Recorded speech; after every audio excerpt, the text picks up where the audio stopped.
So this is a piece that I wrote for Jeff Lemon and for Going Down Swinging for the crew recently. This was a new thing for me. I've never really done it before. I've never written a purely spoken word piece of this length before. So it was a new thing. It was an adventure. I'd like to apologise to my housemates who are here tonight for having to put up with me yelling at the bedroom wall for the last 2 weeks.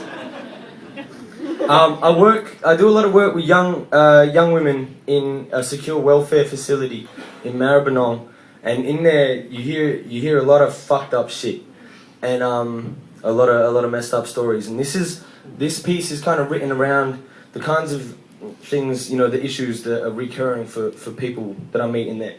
Obviously, none of it's actually based on absolute truth, because I would never betray a confidence, but I guess the thing to remember is that similar stories to this one are happening all the time, and they're very common, in this city and everywhere else. And so this is, I guess, a story that could very much be true, although it isn't. So this is it. It's called Midday. She was born on a day when pretty much nothing of any consequence happened the entire world over. Soon after dawn, the call came, abrupt as apocalypse. The final trimester was over. Dad wasn't present. Shit, he wasn't even sober. He was spending his wage in expensive ways, and when he raised his head the next day from a self-induced coma, all he said was, "I want to have this fucking kid anyway." So the story began for our protagonist. A little bundle of joy, one of those good things in small packages. Unfortunately, according to the laws of averages, this gorgeous little thing would have her skin torn and ravaged in storms of maddening happenings, passionate sordid anguishes, falling on a sword laid perfectly in place for impalement. As it happened, at her core she was a placid kid, had a sense of happiness inside her character as of its genesis, had a gift for balancing the planets with her mannerisms even when bad weather patterns were slowly gathering, establishing an atmosphere without trust, impervious to fear. She would smile when she looked up. That good stuff. That stuff we all have within us. That is until we kill off our optimism.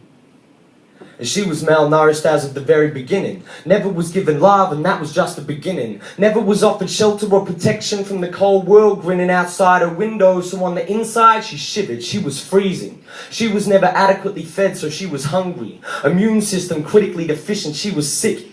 Strong enough to stand on 2 feet, but when it came to what she needed, she was weak. Too weak to withstand the quicksand that came each week. Man of the house staggering in, laid off the street.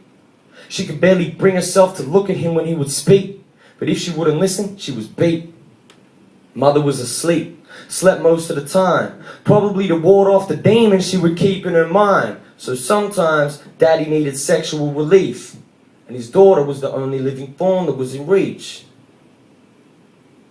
Too young to understand she was being sexualized, she understood there was no love in that look in his eyes.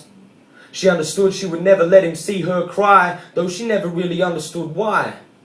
So she played silent, remained defiant, kept pain inside of unimaginable violence, raging riot. She would lie awake and wait for midday, because midday was when it was quiet. At midday, most of the other children are at school. School was never prioritized. In her parents' frame of mind, education was a waste of time, a daily grind. Not that they really cared. She was free to go to school. She just had to make her own way there. On the other hand, there was contraband. Drugs had been on the lounge room table as of minute one. Substances were just something indulged in by everyone. Part of life, part of the equation, part and parcel. Beginning with cigarettes, she became pretty partial. Doja followed closely. Weed was a chosen high. Proceeded to speed, the succession, it was overnight. It wouldn't matter if what she needed, it was overpriced. She could see the needfulness and weakness in a stranger's eyes, tainted by experience of years gone by. More or less a prostitute at age 11, anything to pay for heroin and entertain adrenaline. So entertaining gentlemen of a depraved temperament looked like a better way to escape than remaining celibate. But this rebellion was reckless and perilous. Out here she was exposed to menacing elements, a rugged social climate, broken inside. So pretty soon she was invited into a new environment. As time went, so her mind went, spiraling into oblivion, living in this violent dominion. Childlike innocence, diverted and twisted within the perverted particulars of specific incidents. It's once again difficult distinguishing the differences betwixt love and hatred, sex and debasement, violence and fucking. Or to say which is more tragic, that her situation had presented such desperation she felt she had to offer her body to a grown man, or the fact a grown man would eventually accept. And he could reach climax, but he couldn't respect that the child in his bed was simply not a reject. Rejected, though not beyond being protected, yet a being of no essence won't impart those lessons. That said, she learned many. She learned more than anybody did. She learned things nobody ever should, and she learned them all the hard way. She earned her stripes, her holidays.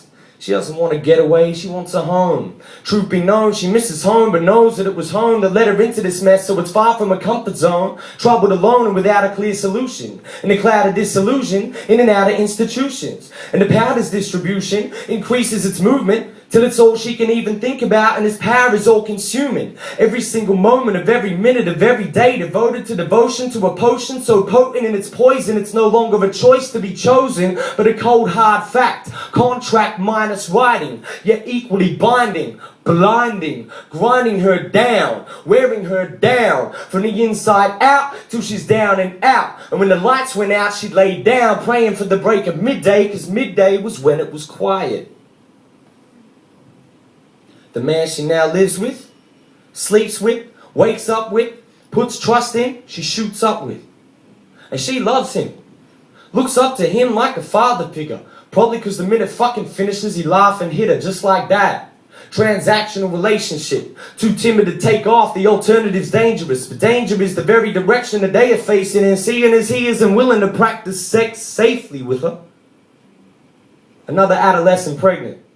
Another teenager placed in front of the pointed finger. Outraged, they proclaim society's ills, but never once give a second look at how she feels or who she is, why she's here, what the fuck they would do if they were in her shoes. It seems clear. She's terrified, damn near paralyzed, fear printed on her face, tears welling heavy in her eyes. No money, no fam, no friends, no way to explain the situation at length. Child with a child in her body, she withdraws. Sick all day, still having heroin withdrawals. No initial warning could prepare for this pitfall. She seriously considers simply finishing it all. Knowing exactly what it means having parents who are ill-equipped, she couldn't live with herself for letting someone live like this. Decisions must be made, and they must be brave. The gravity of their weight is most grave. Life changes like, I gotta get myself straight, behave, better my mental state, rehabilitate. Conflicts of demonic strength, cutting at her very thread. Fabric covered in every tear that she never shed. Soon all the chaos and mayhem of this crazy world would be silenced by the first ultrasound of her baby girl. She was born on a day when pretty much nothing of any consequence happened the entire world over. Except for one momentous moment for one mother who had recently lost contact with her lover. So dad wasn't present. He was a bad motherfucker. Who knows if things might actually change. All we know is come midday that day, mother and daughter slept soundly in one another's embrace. Thank you very much. Big ups to Jeff Lemon and the Going Down Slave Crew. Much love.